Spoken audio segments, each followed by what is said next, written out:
Se me ha estado acercando gente para contarme varias cosas, para hablarme de varias situaciones que quiero aprovechar para señalar y armar a partir de ello la enseñanza que vamos a desarrollar en esta mañana. Lo primero, hay mucha gente que ha estado de pronto teniendo ataques espirituales hoy día, ahora en la madrugada que han estado durmiendo. Eso es normal. Lo raro fuera que no lo tuvieran. Puede haber gente que ha dormido pero como una piedra, o gente que los puede haber tenido. Un día a mí me sucedió que estaba en un retiro y el que estaba, como 20 dormitorios, y el que estaba a mi costado se cayó de la cama. Y era catria, sacó la mugre. Y varios tenían en ese retiro ataques espirituales. Suele pasar eso. Así que no le den más vuelta de lo necesario. ¿Por qué les digo esto? Porque también hay gente que se me acercaba frente a los problemas en su vida, no entendían algunas cosas y vale de pronto la aclaración para así entender. Cuando uno discierne una situación, entiende, como hemos señalado, de que la causa del mal muchas veces puede ser el demonio. ¿Sí o no? ¿Quedó clara la idea? Quedó clara la idea. Pero hermano, tú no te quedes en eso. Es decir, aquí hay algo importante que entender. El demonio no es una criatura todopoderosa, ¿o sí? No. El demonio tiene una limitación en su obrar, propia de su misma naturaleza, como criatura de Dios, es un ángel, es decir, propio de su naturaleza tiene limitaciones, pero también hay una limitación mayor, que es Dios mismo. Nada sucede en esta tierra si es que Dios no lo permite. Y dentro del plan de Dios, lo que llamamos nosotros la providencia, el Señor permite que hayan ataques espirituales, como decíamos, para sacar un bien en nosotros. Hasta aquí estamos claros. Entonces, este Dios nuestro que permite estas situaciones para sacar un bien mayor de nuestro mal, es el Dios quien nos va a liberar. Es decir, yo no debo centrarme en el demonio para hacer un trabajo espiritual. Yo sé lo que lo causa, pero yo no debo centrarme y quedarme en el mal, sino debo trascender en el Dios que me puede liberar de todo mal. ¿Amén? No te quedes en la desgracia, no te quedes en la situación. Ese es un punto. Otro punto. Cuando uno hace discernimiento, por eso es que, no sé, la mayoría de personas, creo yo, que fueron al taller de discernimiento que dimos 5 días, y en este taller hablábamos que lo dábamos para preparar este retiro, ¿cierto? Los que no han podido asistir al taller, recomiendo de que las charlas las puedan adquirir para que puedan tener más conocimiento de lo que estamos hablando acá, porque estamos aquí aplicando. En el taller vimos la parte práctica, pero también mucha teoría, y aquí estamos llevándolo más a la práctica. Algo que queríamos señalar: cuando hay un problema en una persona, ¿cuál es el orden del discernimiento a aplicar sobre esa persona? Psicológico, biológico, espiritual. Porque puede alguien, por ejemplo, padecer de una enfermedad o, por ejemplo, una enfermedad psicológica. Pueden pensar de que sea un problema espiritual y no lo es. Hay que ver primero la parte psicológica, base afectiva. ¿Fue amado por el padre, por la madre? ¿No fue amado? ¿Qué problemas emocionales ha tenido? Lo que puede hacer el diablo es aprovechar tus heridas emocionales para provocar y suscitar en ti tentaciones. Como dice la carta de Santiago, capítulo 1, versículo 8, que la tentación es el hombre interiormente dividido va a ser inconstante en sus caminos. Y dice que esa división interna proviene, versículos más atrás, proviene de la tentación. La tentación dice que comienza a nacer en el pensamiento, y en el pensamiento engendra el pecado. ¿Y qué significa esto? Que yo puedo ser tentado a partir, ya sea de mi pecado personal, de mi propia iniquidad, y a partir de este pecado se da muchas veces por mis heridas emocionales. Dice San Juan que el que peca es porque no ha experimentado el amor de Dios. Y tiene mucha razón en eso, porque conforme el cristiano se siente amado por Dios, el pecado va pasando de lado. Porque uno se sana en la medida que en su vida le da más apertura al amor de Dios. Entonces hay que discernir frente a un problema. Por ejemplo, un día había un chico que tenía un problema epilepsia. Entonces se iba a orar por esta persona y lo primero que se le pregunta a esta persona, si en la familia había otra que había tenido ese problema, problemas de orden psiquiátrico o psicológico, no lo sabía. Él había ya pasado por el médico y se notaba como alguna mancha en una parte del cerebro. Bueno, la cosa es que se oró. En ese momento el Señor nos pidió liberación. Tuvo una liberación el muchacho y nunca más volvió a tener un ataque epiléptico. En esta situación era liberación la que se necesitaba, pero ¿a partir de qué se discernió eso? Que se discernió primero los otros ámbitos: la parte psicológica, la parte emocional, la parte biológica, es decir, lo físico-químico en nosotros, y después de ahí se analiza la parte espiritual. No hay que satanizar las cosas, porque el diablo hace dos cosas: o negar su presencia y pasar desapercibido, o exagerarla.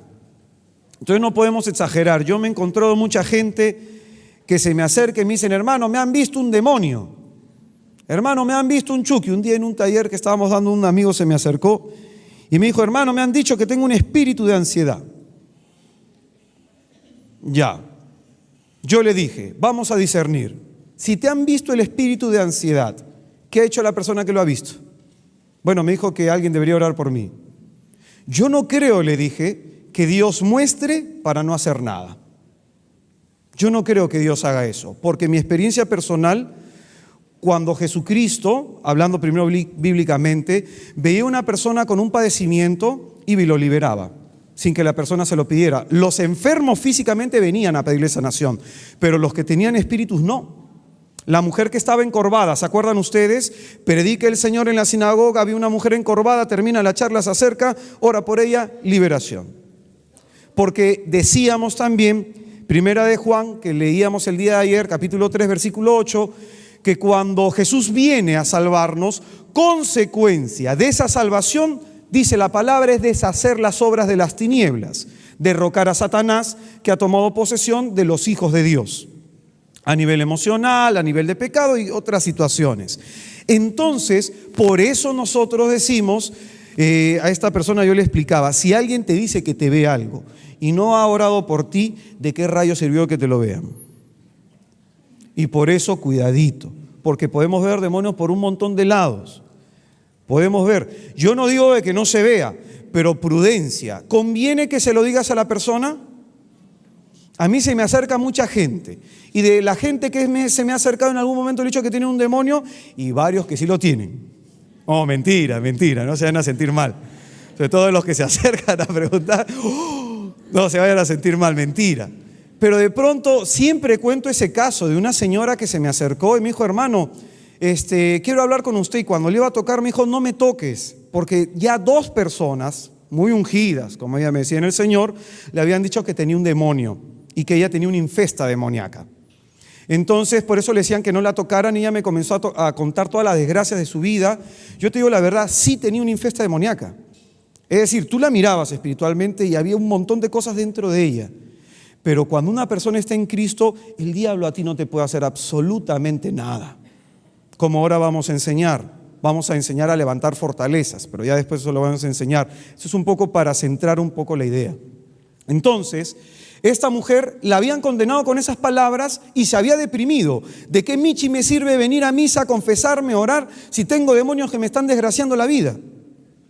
Todas las personas que le dijeron eso la destruyeron. Por eso mucha prudencia. Hay que discernir: ¿Dios me está autorizando a mí para decirle algo a alguien? ¿Dios me está revelando a mí el interior de la persona? Yo estoy seguro que Dios revela para actuar. Muchas veces, incluso cuando alguien a mí se me ha acercado, se me acerca y me cuenta su vida, y le digo cosas que yo siento de parte de Dios y comienzo a orar. Muchas veces a varios aquí les puede haber pasado, y comienzo a orar porque siento la autoridad del Señor. Pero el único que libera, que sane, que salve es Jesucristo. No es el predicador, no es nadie. En esta hermanita, el Señor, ¿qué me pidió hacer? No me pidió que le impusiera la mano. El Señor me dijo: ¿sabes qué? Que se vaya a confesar, que agarre agua bendita, que libere su hogar, que renuncie a los odios, al resentimiento. La hermana hizo todo eso y hasta el marido volvió a la casa. Ella hizo una autoliberación. Cada vez que echaba agua bendita olía excremento, dice. Echaba el agua bendita y vomitaba.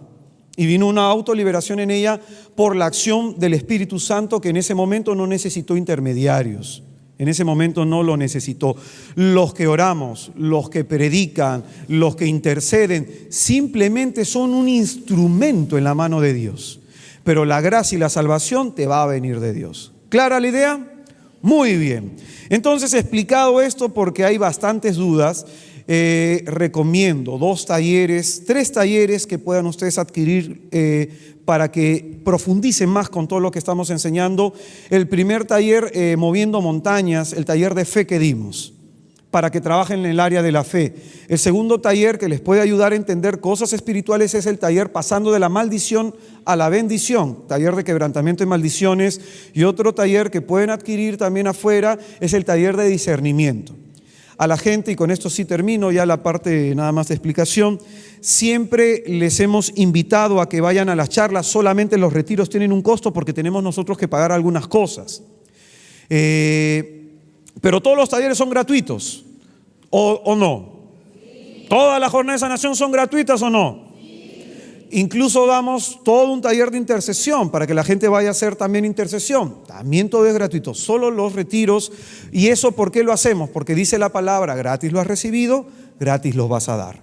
Entonces, para que aquel que incluso diga, no, yo no voy a tal taller porque cuesta, incluso no tenga ni siquiera esa excusa para formarse en el Señor. Y todos puedan ir. Y bendito sea Jesucristo, que la pasamos muy bonito en estos talleres en donde el Señor nos forma.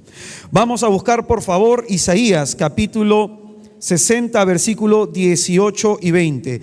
Hermano, esta promesa te la quiere regalar el Señor. Isaías capítulo 60,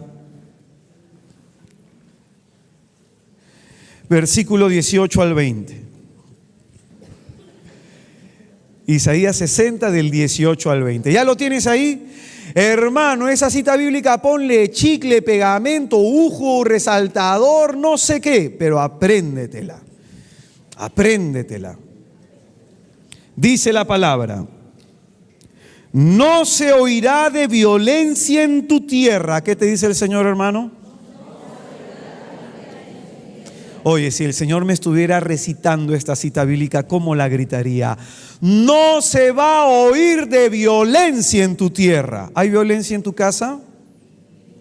¿Qué te dice el Señor? No se va a oír de violencia en tu tierra, de despojo o de ruinas en tus fronteras. Llamarás a tus murallas victoria y a tus puertas alabanza. El sol ya no será tu luz de día, ni la luna te alumbrará de noche, pues Yahvé será tu luz eterna, tu Dios te servirá de esplendor. No se pondrá jamás tu sol, ni tu luna menguará, pues Yahvé será para ti luz eterna. Se habrán acabado tus días de luto. Palabra de Dios. Cuando yo leo esta cita bíblica, a mí se me antoja darle siempre gloria a Dios y doblar mis rodillas y decirle gracias, Señor, porque tú eres mi luz eterna que disipas todo mal en mi vida. Vamos a enseñar esta cita bíblica un poquito más adelante. Retomando algunas cosas, hoy es el último día, nos toca dar 2 enseñanzas y de ahí vamos a hacerle fusión.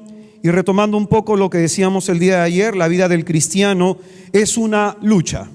Es decir, estamos en constante guerra contra el diablo, que está de pronto, esta batalla, esta lucha que estamos nosotros enfrentando ya está ganada. Jesucristo ha ganado la guerra, ¿cierto? Pero, escúchalo bien, el demonio en su retirada te va a hacer la lucha. El demonio en su retirada va a buscar herirte de alguna u otra manera. Decía San Pablo que la lucha no es contra la carne ni la sangre, sino contra espíritus que andan de alguna manera perturbándonos, y nos decía que debemos fortalecernos en su fuerza y en su gracia, en la gracia poderosa del Señor. Entonces, hermanos, debemos hacer frente a esta batalla. porque la guerra está ganada. Repito, debemos hacer frente a esta batalla. Tú y yo estamos llamados a pelear no según la carne, sino según el Espíritu. El día de ayer hablábamos de la espada del Espíritu, desarrollamos todo este concepto de lo que es la espada del Espíritu, que no es con ejércitos, no es con fuerza, no es con poder, sino es con el Espíritu Santo. El movernos en el Espíritu para poder nosotros ganar esta batalla. Hablábamos también de la necesidad de lo que nos dice Lucas 18, 1 a los siguientes, de lo que es hacer oración, ¿cómo? Sin desfallecer. Su estrellita en la frente a la hermana porque está aprendiendo. Muy bien. Es decir, el cristiano debe andar en constante oración. ¿Y qué es en constante oración? Si tú te levantas en la mañana y te pones a pedir por todo el mundo, eso no es la oración que Dios te llama a hacer. Te pido por mi mamá, por mi papá, por mis hijos, por mis primos, por el papá de mi papá, por este tal y por este tal. Señor, bendice a mis hijos, que aquí, que allá. Y pura petición. ¿Dónde está la alabanza y la adoración? A eso no nos llama el Señor. No nos llama a fijarnos en nuestra necesidad, sino a contemplar su gloria. Mateo 6:33, el reino de Dios, la justicia de Dios, y todo viene por... Muy bien. Primero Dios, hermano. Juana de Arco diría que el primero en tu día a quien tú debes servir es a Dios. El primero cuando tú te levantes, a quien debes honrar es a Dios. Cuando tú te levantes en la mañana, lo primero que hagas no es ir al baño. Bueno, algunos no pueden aguantar, así que vayan. Sobre todo si hay algunos otros problemas. En fin. Después de ir al baño, lo primero que hagas es postrarte donde estés y pon tu cara en el suelo. Reconoce tu nada ante su todo. Reconoce tu miseria ante su grandeza. Porque cuando la criatura reconoce esa posición, pues se abandona en las manos del Señor. Juan capítulo 15, versículo 5. Apréndetelo de memoria. Juan capítulo 15, versículo 5. Yo soy la vid y ustedes los sarmientos. Si permanecen en mí darán mucho fruto, pero sin mí nada pueden hacer. ¿Qué podemos hacer sin el Señor? Nada. ¿Qué podemos? Nada. Muy bien, esto está claro. Entonces reconoce eso, que todo es gracia, que todo es don. El Señor espera que nosotros, como decíamos, si Dios me ve a mí haciendo lo que debo, ¿qué va a hacer Dios? A ver. Si Dios me ve a mí haciendo lo que debo, ¿qué va a hacer Dios?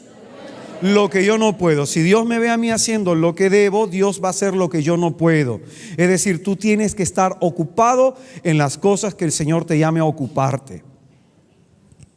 Entonces decíamos que es importante vivir en permanente oración. De pronto, Mateo capítulo 26, versículos 41 a los siguientes, el Señor ahí nos habla de dos acciones para tener una plena y para estar fortalecidos en la fe, tener una plena lucha espiritual. Dice, velad y orad. ¿Qué nos dice el Señor? Y nos dice, velad y orad para que no caigáis en tentación. Porque el espíritu está pronto, pero la carne es débil. Esto lo explicamos en el taller de discernimiento. Cuando hablamos del espíritu puramente humano, podemos nosotros hablar de que nuestro espíritu podemos querer mucho, pero hacer muy poco para lograr lo que queremos. ¿Estamos claros hasta acá? Ejemplo. A veces mucha gente haciendo poco desea lograr mucho en su vida. Por ejemplo, hablaba hace un ratito con un amigo y le explicaba sobre la santidad. A veces la gente quiere ser santa, pero se olvida que del punto donde está hacia la santidad tiene que haber sacrificios, mortificaciones, penitencias. Tienes que abrazar tu santísima cruz. ¿Cierto? Uno no puede ser santo sin cruz. Entonces, muchas veces el espíritu de la carne nos va a llevar a rehusar a esto. No quiero orar. O si oras lo suficiente y lo necesario. A lo mejor el espíritu quiere que ores 3 horas y tú solamente 1 horita porque el hermano me dijo 1 hora diaria. A lo mejor el Señor quiere que en este momento, a mí me ha pasado un día, y me pasó justo aquí que veo al fraile, me pasó un día en mi examen de patrología. Yo había faltado porque estaba de misiones en Abancay y el padrecito avanzó toda la semana, era la clase, ¿no? Todos los días era la clase y avanzó 200 hojas. Llegué y justo era el examen parcial, yo le pedí para no darlo, porque le dije 1 semanita más, porque 200 hojas en un día no iba a estudiar, pues. Y es la verdad, ¿no? Mucha información. Entonces el padrecito me dijo, mira, tu final va a valer doble. Y para el final eran más de 300 hojas. Oye, yo me levanté de madrugada a estudiar. Te soy sincero, me levanté a estudiar, comencé a alabar al Señor. Antes de estudiar, comienzo a estudiar. Hermano, no entraba nada. Me desesperé, me angustié en las 5 de la mañana y el Señor me dijo, ora. Así que me puse a orar, Señor, te alabo y te bendigo, porque tú sabes cómo va a dar el examen, bendito sea tu nombre. Oye, hermano, voy al examen, más encima me encuentro con el fraile, con sus otros hermanos frailes, y destrozaban el libro. Sabían toditito, y me sentí mal, me metí al carro y me puse ahí, Señor, bendito sea tu nombre, ilumíname. Hermano, fui a dar el examen y me tomó lo único que sabía y pasé con 17. Hasta en esos momentos, gloria a Jesús. Pero hermano, no hasta esos momentos, por eso te digo, me llamó a orar en ese momento. Ahora no significa que haya habido una irresponsabilidad, porque también hay que tener cuidado. Los que están en universidad, no, ahora me voy a poner a estudiar, el Espíritu Santo me va a iluminar. No, hermano, no lo va a hacer, no lo va a hacer. Acuérdate, además dice que el Espíritu te ilumina a partir de lo que ya tienes adentro. Te saca lo que tú tienes. Pero en ese momento el Señor conocía mi limitación, sabía que había leído. Yo tengo mucho problema de memoria, me cuesta memorizar. Lo único que puedo memorizar es la palabra y no sé por qué. Lo único que puedo memorizar. Entiendo las cosas ahí y bendito sea Jesús, así el Señor me permitirá a mí avanzar en donde estoy avanzando. Pero el punto es este. Hay momentos que incluso yo quiero algo y el Señor me llama a orar. Hay veces de que he estado a punto de echarme a descansar, el Señor, Israel, ora. Yo no sé qué es lo que Él quiere provocar a partir de esa oración en mí, pero es la necesidad de orar para estar en vela, es decir, estar vigilante por dónde el diablo me está tentando, por dónde quiere atacarme, y segundo, para tener la fuerza y la gracia para no caer ¿en qué? En tentación. Se me acerca la gente y me dice, hermano, estoy cayendo en este pecado. No estás orando. Y me dice, estoy orando, pero seguro no estás orando a la manera de Dios, estás pidiendo nada más. Petición no es oración de adoración. La petición es intercesión. Se va más hacia la intercesión. Ya vamos a hablar eso más adelante. San Pablo incluso nos decía en Efesios 6:10 a los siguientes, nos decía de que debemos hacer oración de súplica. Es decir, llegar a un punto en hacer una intercesión más profunda. También, hermano, nosotros para la guerra espiritual tenemos armas que nos van preparando el ayuno, la penitencia, abstinencia. Acuérdate cómo funcionó el ayuno en Nínive. Acuérdate cómo funcionó. Persona que no ayuna, problemas en la carne. Eso es básico. Aquel que no tiene vida ascética tiene problemas en la carne. Aquel que no tiene renuncias chiquititas, no hace ayuno siquiera una vez a la semana, hermano, va a tener problemas en la carne. Tenlo por seguro. San Pablo decía en la carta de los Corintios de que él se azota el cuerpo. Porque así como un atleta se prepara, dice, para llegar a la meta, ahora no vamos a estar azotándonos, aunque el fraile tiene la correa larga, ¿no? Puede azotar ahí a algunos de sus hermanos. Aunque no debemos azotarnos físicamente, pero sí mortificar la carne, no darle complacencias a la carne. Es decir, tu carne te pide un gustito, córtaselo de vez en cuando, para que así tengas más dominio en tu voluntad. Y para que así tu voluntad más fortalecida en el espíritu, el día que tengas que enfrentar una tentación, lo puedas superar, lo puedas superar. Entonces es necesario estas mortificaciones. Aparte, por ejemplo, te explico algo. El pueblo hebreo, y tenemos este testimonio, cuando ellos tenían un problema, les estaba pasando un problema, hacían tiempos de ayuno, de oración y de penitencia para buscar la voluntad de Dios. Por eso también se hace el ayuno. Para buscar qué me quiere decir el Señor. Primer tema del día de ayer, ¿cuál era la palabra clave? Comprender, muy bien. Si la palabra clave de la primera charla era comprender, mi oración, mi ayuno, me ayuda a purificar mis sentidos espirituales. Así como yo tengo sentidos físicos, también tengo sentidos espirituales. Me ayuda a purificarlos, a clarificarlos para tener más acceso a la voluntad de Dios. Acuérdate, clama a mí, te responderé y te mostraré cosas grandes y secretas que ignoras. Estoy retomando todo, por eso es que estoy que corro. Todavía estoy que corro. Entonces, el Señor desea que tú y yo estemos preparados en el Espíritu. Tengamos en cuenta la oración, la penitencia, el ayuno, la mortificación. De vez en cuando orar de rodillas, de vez en cuando orar postrado, de vez en cuando no ores sentado. Si al menos te has madrugado el día de ayer, no ores sentado, porque vas a roncar. Vas a roncar.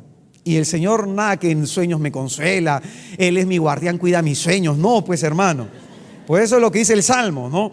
Claro, cuida tus sueños, como por ejemplo una amiga ahora se me acercaba y me decía que tuvo un ataque espiritual, pero aún en ese ataque espiritual que tuvo en sueño comenzó a orar. Y esa motivación a orar fue del Espíritu Santo, porque ahí sí se cumple el Salmo, el Señor cuida tus sueños. Otra cosa es que cuando sueñes, ahí estés orando, que para nada es eso. Porque ahí muchos malinterpretan la frase de Vianney que dice, no, yo lo miro y él me mira. Y muchos, yo lo miro y él me mira. No. Fortalecernos, la palabra clave de ¿qué tema? Segundo tema. Fortalecernos en la fuerza poderosa de Dios, dice. La única fortaleza, la única forma como tú y yo tenemos para fortalecernos son los sacramentos. Es decir, una persona que tiene comunión diaria es una persona fortalecida. Una persona que anda recurriendo al sacramento de la penitencia una vez a la semana es una persona fortalecida.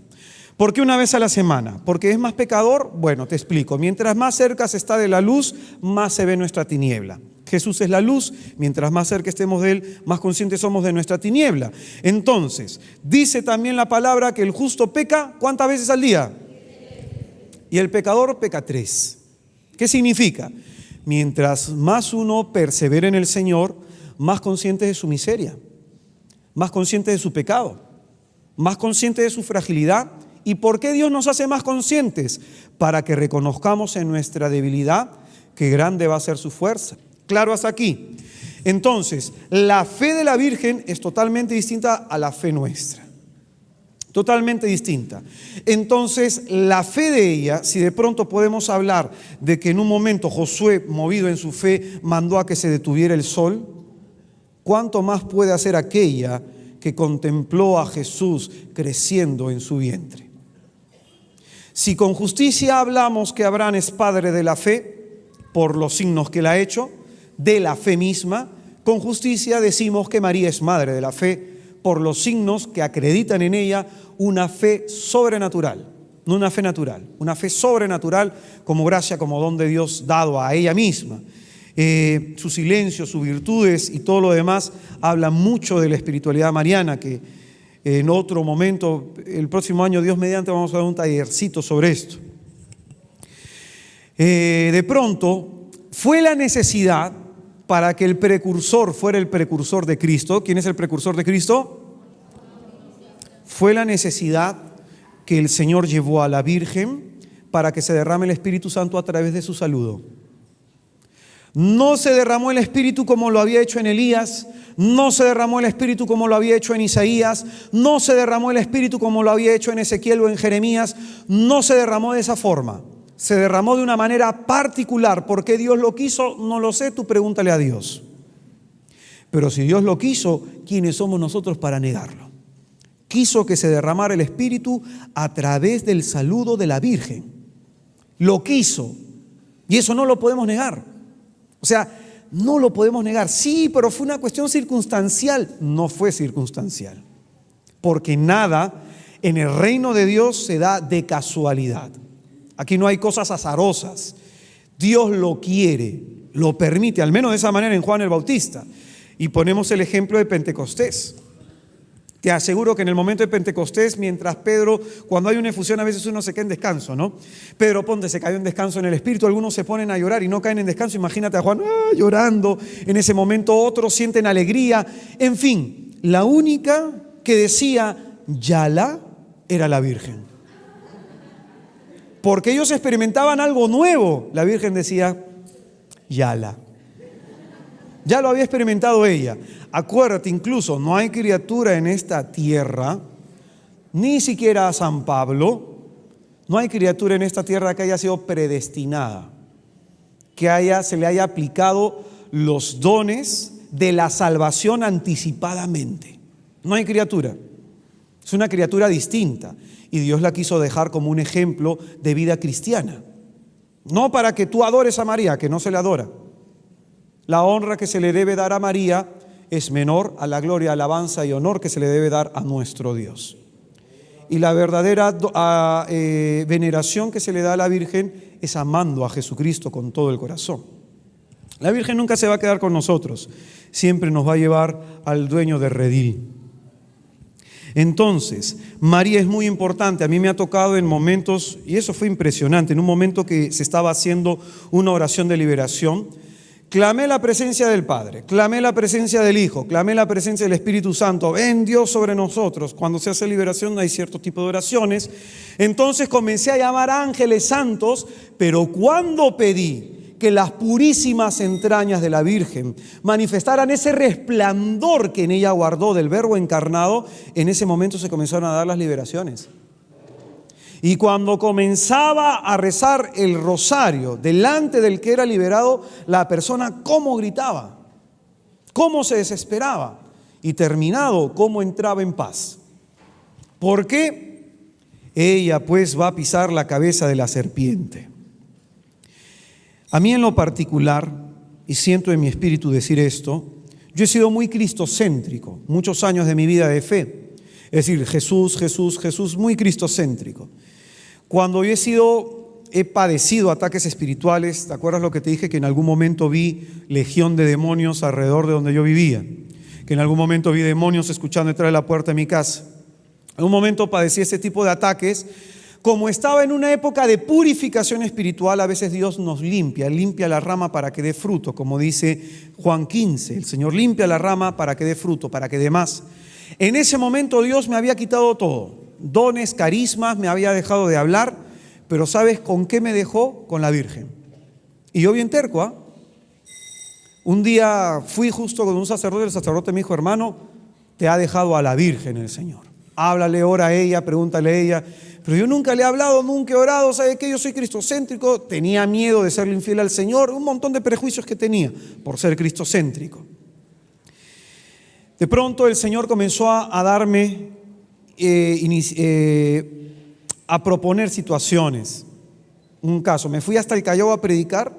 Cuando termino de predicar se me acerca una religiosa y me regala un CD que hablaba sobre María a los pies de la cruz.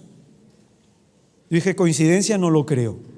Ahí ya paré la oreja más de la que la tengo. Se rían por la oreja. Entonces, ahí presté atención. De pronto hubo otro momento, voy a otro lugar y me vuelven a regalar algo de María. Qué raro. Me pongo a predicar y se me acerca una hermana que tiene carisma de visión, ¿eh? Es una señora bien mayor. Se me acerca y me dice: hermano, yo no sé qué tienes tú con la Virgen, pero la he visto de blanco a tu lado mirándote. Y me paró los pelos del cuerpo. Me voy un día al Santísimo y estaba cerrada la puerta y me senté y delante de mí había una imagen de la Virgen. Yo estaba al costado de la puerta, estaba cerrada. Y bueno, dije, bueno, tanto que me ha pasado, voy a hablar con María, más que Rosario, por Rosario siempre he rezado. Voy a hablar con María, María aquí, allá, allá. Una oración bonita brotó en mi corazón. Y en eso llegó una persona que pasó delante de mí, cortó mi oración, estaba orando a través de la imagen. Eso es una oración visual, se llama. No oras a la imagen, por si acaso, es oración visual. A partir de la imagen elevas tu oración. Entonces pasa la persona y yo le digo: el Santísimo está cerrado, y la puerta estaba abierta. Ahí yo entendí que ella quería conmigo más de lo que yo lo quería. Le pedí perdón, pasó un montón de situaciones. El Señor, comencé a preguntarle espiritualmente cuál es mi situación en relación con la Virgen, y me lo mostró, y no lo voy a contar para que de pronto vayas a esa charla. Claro, te la quemo después. Hermano, yo te digo algo. Ese tiempo de tribulación y de prueba, ¿sabes por qué Dios me regaló a la Virgen? Porque el Señor me dijo: si tú no tienes un contacto con ella, no puedes entrar en vida mística. Y cuando me dijo eso, se me vinieron a la mente a todos los santitos que he leído. Todititos los santitos que he leído que tienen vida mística. Entonces, ¿qué significa eso? Que si tú quieres una vida más profunda en la fe, una vida más mariana. Porque la vida mariana te lleva a amar con todas tus fuerzas a Jesucristo. Con todas tus fuerzas a Jesucristo.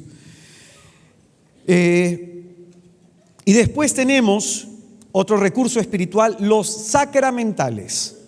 ¿Qué son los sacramentales? No son sacramentos. Los sacramentos dan la gracia. ¿Y cuál es la diferencia con el sacramental? El sacramental te prepara para recibir la gracia, que es distinto. Sacramento la da, la gracia salvífica de Jesucristo, el sacramento la da. Pero el sacramental te prepara. Por ejemplo, el agua bendita te prepara para recibir la gracia. Por eso cuando uno entra a un templo, con agüita bendita hay que presignarse, ¿cierto? Cuando el agüita se van a la misa ahí del Padre Ángel o de otro padrecito que exorcice el agua o la sal o el aceite, ya esos son sacramentales también. De pronto, no hay que comparar el sacramental, de pronto el aceite exorcizado, que es un aceite, con el sacramento de la unción de los enfermos. No es lo mismo. Son sacramentales, te disponen para recibir la gracia, no te la dan, no te la dan. La sal exorcizada también dispone, no la da. ¿Hasta aquí estamos claros? Esto es un poco la continuación que lo que decíamos ayer de pelear en el espíritu. Son armas espirituales que nosotros tenemos, ¿no? Todas las que hemos mencionado. Ahora, es importante, si tú decides, hermano, pelear, vas a vencer. Pero si tú decides no pelear, vas a ser vencido. Es importante que comprendas, hermano, que tú no puedes ser un simple espectador en la vida de fe. Mateo capítulo 11, versículo 12 dice: el reino de los cielos sufre violencia, y solamente los que se hacen violencia entrarán al reino de los cielos. ¿Quiénes son los que van a entrar? Los cristianos light no entran al reino de los cielos. Yo hace unos días me iba a predicarle a unas señoras ya mayorcitas de edad y les decía: hermanita querida, por más viejita que tú estés, si tú en tu corazón no te conviertes y te esfuerzas por agradar a Cristo a pesar de tus años, anda preparándote como pollito a la brasa, porque al cielo no vas a entrar. Es que, hermano, en verdad, claro, pollito para ir dando vueltas, ¿no? Ahí agarrando colorcito. Es que, hermano, hay mucha gente de edad que piensa que porque ya viví tantos sufrimientos en la vida, ya pagué todo. No. Conviértete y creen en el Evangelio, dice la palabra. Y en este tiempo más encima, ¿qué nos dice? Den frutos de una sincera conversión. Y el Señor a todos nos va a pedir eso, ¿eh? A los que son chibolos y a los que se creen chibolos. A todos les va a pedir eso. Por favor. Dios mío. En fin, importante entender también que esta lucha, que esta guerra contra tres realidades: mundo, demonio y carne. Son tres realidades en las que nosotros tenemos que siempre confrontarnos. Hermano, la vida del cristiano es una lucha. Por eso el Señor nos ha dado el testimonio de Lucas capítulo 4, cuando nos habla de las tentaciones en el desierto. ¿Se acuerdan? Ahora te explico por qué el Señor nos da ese testimonio. Porque el Hijo de Dios se hizo hombre para enseñarnos a los hombres cómo vivir como hijos de Dios. Y esto es muy importante que lo entiendas. En Cristo tenemos modelo de vida como cristianos. Este es nuestro modelo de vida, Jesucristo. Entonces, el Señor en las tentaciones del desierto nos muestra dos cosas que son muy importantes. Primero, que hay que vivir preparado para la lucha. Lo primero que nos muestra: hay que vivir preparado para la lucha. El Señor estuvo ayunando, estuvo haciendo penitencia y de pronto estaba preparándose para la lucha. Después de las tentaciones, aquí hablando de esta parte, después de las tentaciones dice que el diablo se retiró para volver. ¿Se retiró para qué? Van a venir épocas en tu vida en donde vas a ser muy atribulado y van a venir épocas de paz. Van a venir otras épocas en donde vas a ser golpeado. Cuando los que fueron al taller de discernimiento, ¿cómo se llamaba esto? Desolación y consolación. Cierto, hay épocas de desolación y hay épocas de consolación. Épocas donde somos golpeados y épocas en donde el Señor nos levanta y nos mete ahí nuestra curadita después de haber sido magullados. Entonces, esta lucha es permanente y por eso hay que vivir preparados. Lo segundo que nos enseñan las tentaciones del desierto es a saber pelear en el espíritu. Aquí vamos a la parte aplicativa: saber pelear en el espíritu. Lo primero que hace el Señor cuando el diablo le lanza una tentación, ¿cómo responde el Señor? ¿Qué significa eso? Significa dos cosas. Cuando el Señor responde con la palabra, intrínsecamente implica dos cosas, que es muy importante. Lo primero que significa es que el Señor conoce la palabra. Conocimiento. ¿Te acuerdas lo que es el primer tema? Conocimiento. Y no solo la conoce, sino que tiene fe en la palabra.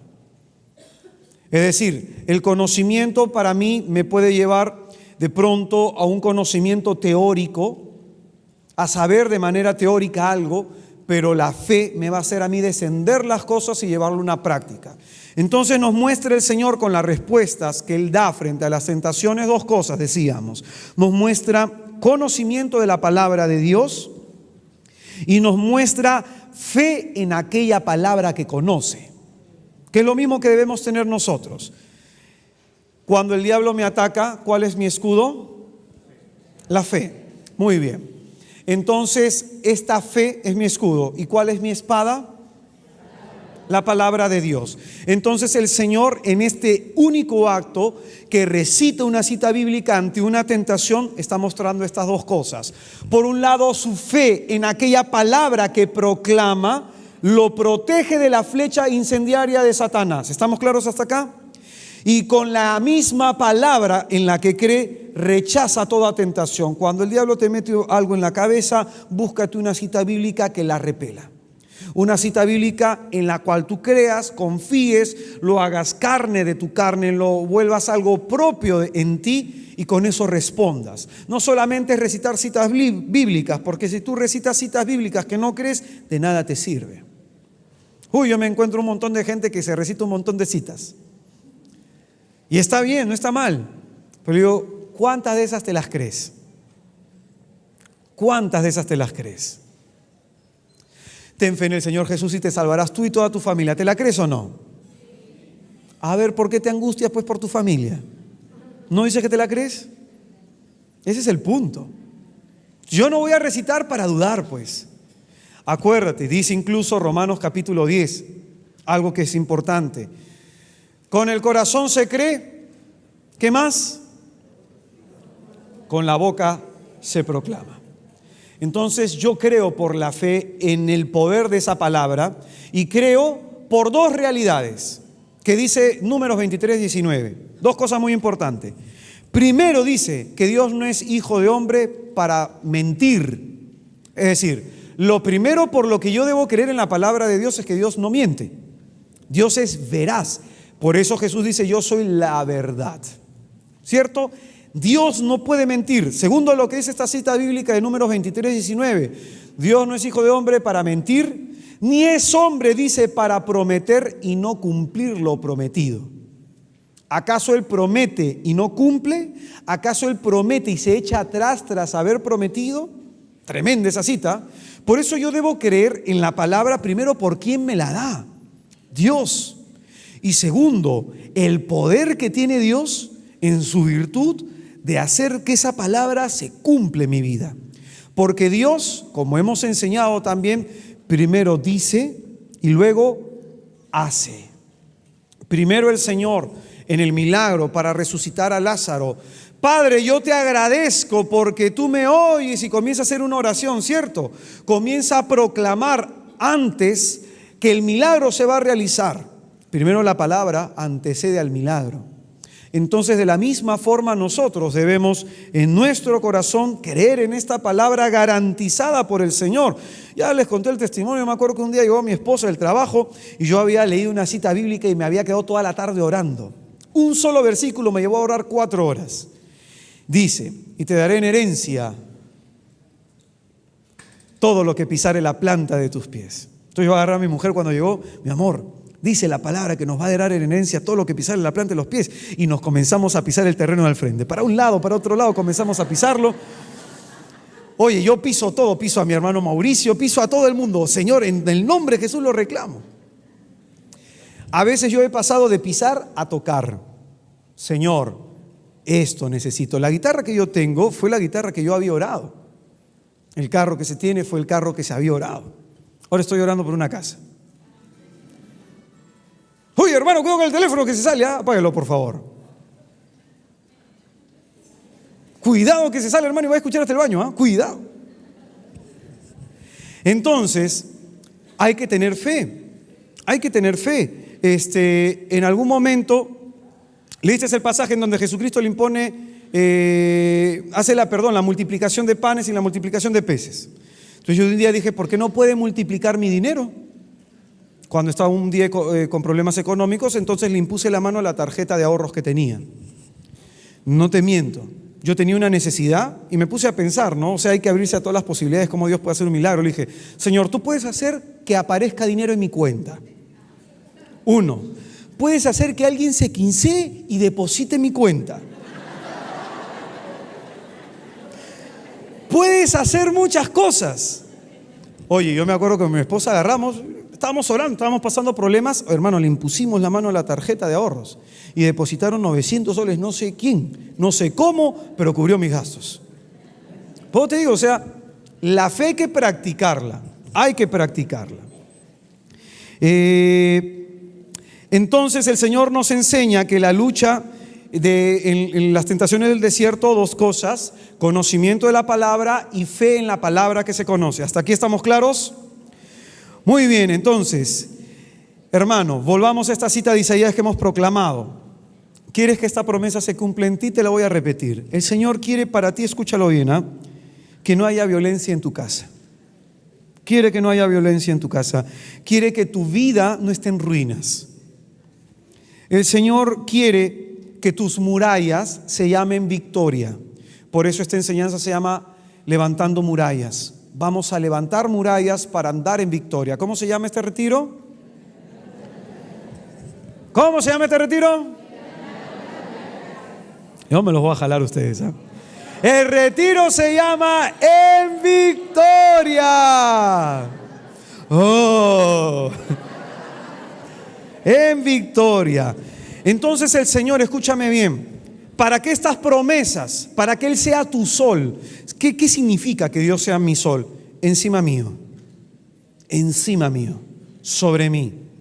Si Dios está sobre mí, hay algo que espiritualmente se llama cobertura espiritual.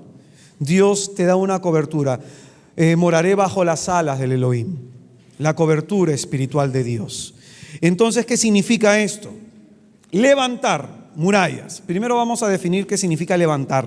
Levantar significa llevar a algo a un nivel más alto. ¿Qué significa levantar? Llevar algo a un nivel más alto. El Señor quiere levantar en ti murallas, es decir, quiere llevarte a un nivel espiritual mayor. Por eso se te está capacitando con todo esto. Se te está hablando, como decíamos ayer, no en la carne, sino en el espíritu. Por eso el Señor quiere llevar tu vida espiritual a un nivel más alto. Eso implica levantar murallas. Significa, para que lo entiendas espiritualmente con una analogía, cuando Nehemías y Esdras reconstruyen el templo que había sido destruido, primero entendamos por qué el templo había sido destruido. El templo había sido destruido porque ellos se volvieron idólatras, porque alejaron su corazón de Dios para adorar ídolos, otros dioses, como dice la palabra. Ellos se apartaron de Dios. Por eso es que el Señor permitió que le vinieran todas esas desgracias y en el templo en el que habían puesto su confianza fuera destruido. ¿Hasta aquí me entiendes? Yo te voy a pedir por favor que trates de leer en esta semana a Esdras y a Nehemías para que me entiendas. Entonces lo primero que hace Esdras y lo que hace Nehemías para construir el templo, porque apenas lo estaban construyendo venía gente y plum, se lo tiraban abajo. Es como que estés armando tu castillo de naipe y estás por poner la última pieza, viene alguien y plum, te lo tumba. Da cólera, ¿no? Algo así les pasaba. Entonces ellos deciden, en vez de armar primero la ciudad, dicen, primero levantemos las murallas. Porque si hacemos la ciudad, va a venir un ejército, nos va a hacer la guerra y nos va a vencer porque no tenemos ¿qué cosa? ¿No tenemos qué cosa? ¿Y qué vamos a hacer hoy día? Aprender a levantar murallas espirituales. Entonces, imagínate una muralla física.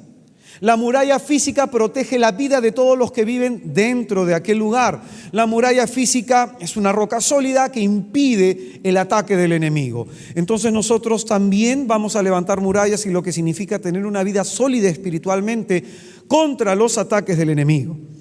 ¿Claros hasta acá? Muy bien. Decimos entonces, seguimos avanzando. Destruido entonces este templo por el alejamiento de Dios, ellos buscaban nuevamente reparar sus murallas para reconstruir toda la ciudadela. Es decir, para que tu vida espiritual, escúchalo bien, se reconstruya, primero tienes que levantar tus murallas. Al final te voy a decir qué significa espiritualmente la muralla. Pero tú tienes que levantar murallas para que tu vida espiritual se reconstruya, para que te reconstruyas a nivel psicológico, a nivel espiritual, a nivel físico, para que se reconstruya tu matrimonio, tu familia. Primero tienes que levantar murallas. Primero. Ahora, sigue prestando atención, profundizando en la enseñanza. ¿Cómo entra el mal al mundo? Por el pecado. Decimos que el pecado destruyó el templo de Jerusalén, destruyó la ciudad, destruyó sus murallas. El mal entra por el pecado al mundo. Y principalmente, ¿qué pecado? ¿Qué pecado es? Desobediencia. Y te digo, no solo desobediencia, porque si tú lees Génesis capítulo 3, versículo 1, cuando nos habla de la caída, dice este pasaje de la palabra que Eva fue tentada y de pronto pensó lo siguiente, que Satanás le decía: si tú comes de esto, vas a ser como... ¿Cómo? ¿Y eso qué significa?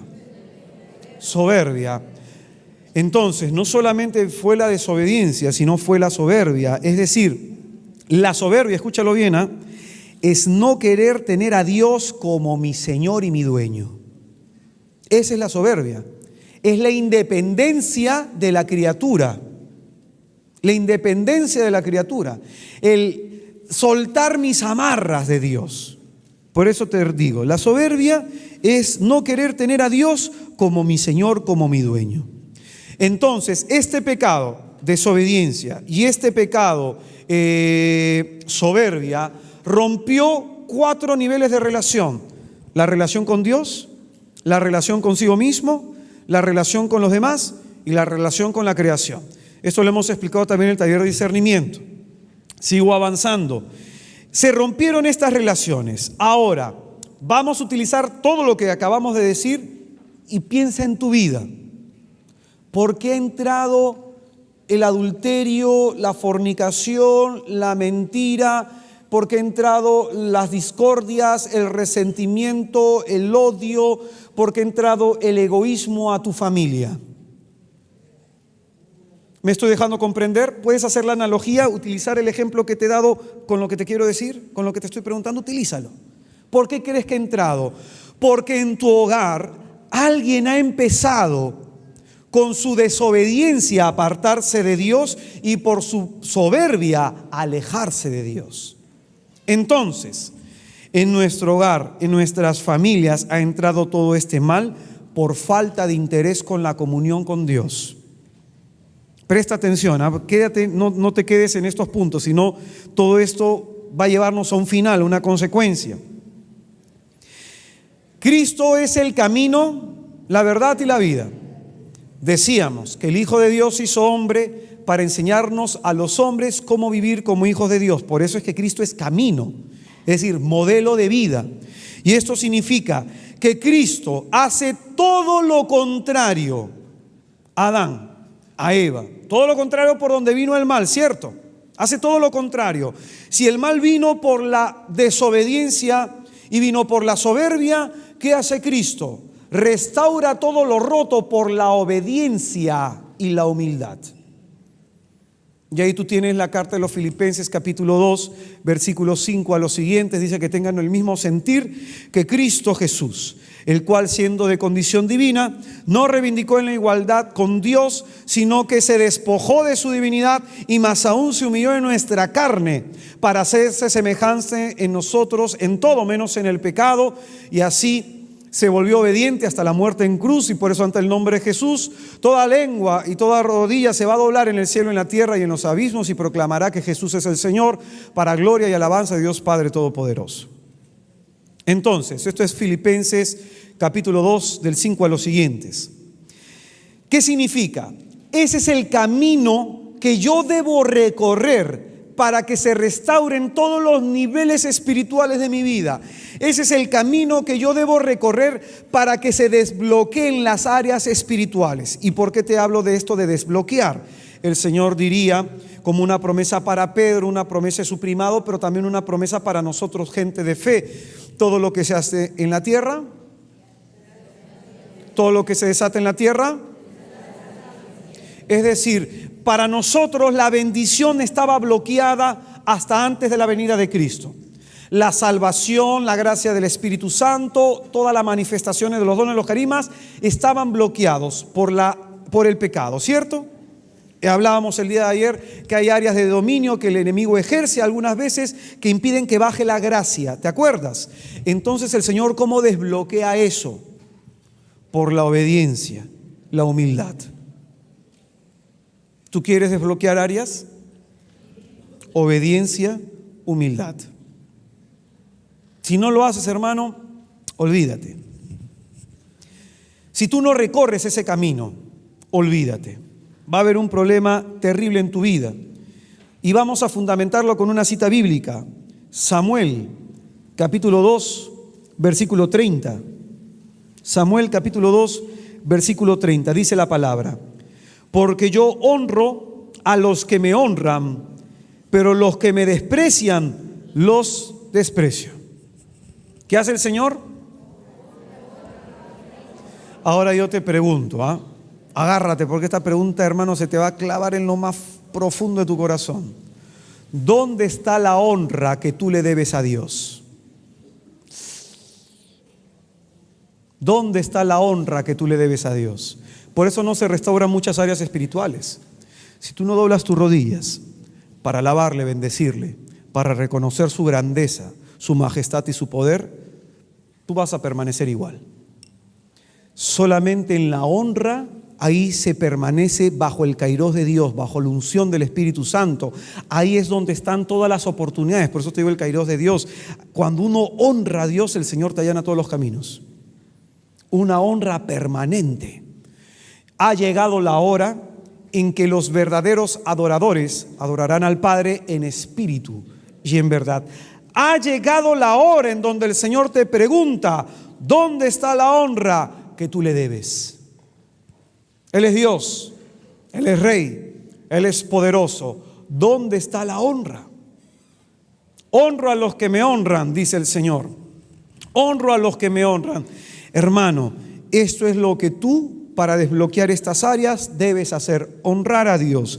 Con esto indirectamente te estoy enseñando cómo levantar murallas. Es importante, hermano, presta atención, darle honra a Dios no por temor. Es importante que lo entiendas. Darle honra a Dios no por lograr un bien para mí, es decir, voy a darle honra a Dios porque yo quiero que me bendiga. Mal, no va a pasar nada, porque dice: si yo no lo hago con amor, como campana que resuena. Si tú no lo haces porque reconoces que Él es santo, que Él es 3 veces santo, que Él es majestuoso, que Él es poderoso, si tú no lo haces por esa razón, no hay otra razón que valga. Porque a lo mejor el Señor quiere de ti la honra y quiere cambiar tu vida, no lo sé. ¿Quiere sacarte de donde estás? No lo sé. Pero ¿acaso eso debe determinar si lo alabo o no? ¿Eso debe determinar si lo amo o no?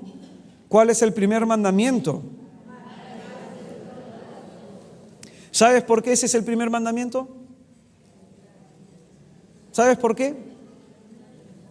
Un día el Señor me enseñó, un día le dije: Señor, si tú no me mandaras a amarte, ahora que te conozco igual te amaría. Y un día el Señor me dijo: es que Israel, debes entender, comprender, todo es comprender, que si tú no me amas a mí, nada vas a poder hacer. La vida tuya se ordena a partir del amor en mí. Tu vida, hermano, se ordena a partir de una relación con Dios, a partir de tu amor con Dios. A partir de ahí se ordena tu vida. Entonces, si no hay honra a Dios, si no hay amor en tu corazón hacia Dios, tu vida no se va a ordenar. No se va a ordenar. ¿Estamos claros hasta aquí? ¿Cómo se levantan murallas? Por la alabanza y por la adoración. Esta es la única forma de levantar murallas. ¿Te acuerdas cuando te comentaba cuando tenía problemas en mi matrimonio con mi esposa? ¿Qué hice? Doblar mis rodillas y alabar al Señor. Cuando he tenido problemas de salud, ¿qué he hecho? Doblar mis rodillas y alabar al Señor. Cuando mi padre estaba enfermo, ¿qué hice? Doblar mis rodillas y alabar al Señor. ¿Tú tienes un problema? Dobla tus rodillas y alaba a tu Señor. La única forma de levantar murallas, hermano, la única forma de tener cobertura espiritual. Y quién sabe, de tanto que tú honras a Dios, escúchame bien, ¿eh? Esta promesa, pero Nehemías 13:2. Por eso te pido que leas Nehemías y Esdras. Nehemías 13:2. Nehemías con H intermedia. 13:2. Dice: el Señor va a cambiar tu maldición en bendición. Un par de amén nada más ha habido, ¿eh? Parece que no lo has escuchado. El Señor va a cambiar tu maldición en bendición. Amén. Hermano, honrale al Señor. Yo no sé cuántas citas bíblicas ya has sacado. Espero que hayas sacado solo 3. Y si has sacado más de 3, que se te cae el dedo gordo. Hermano, cuando yo no entiendo, cuando tengo problemas, levanto mis manos, me arrodillo y lo comienzo a alabar. Y me quedo ahí 1 hora, 2 horas y lo honro. Llega un momento en que me olvidé de mi problema, porque al contemplar la gloria de Dios, ¿quién puede mirar a otro lado?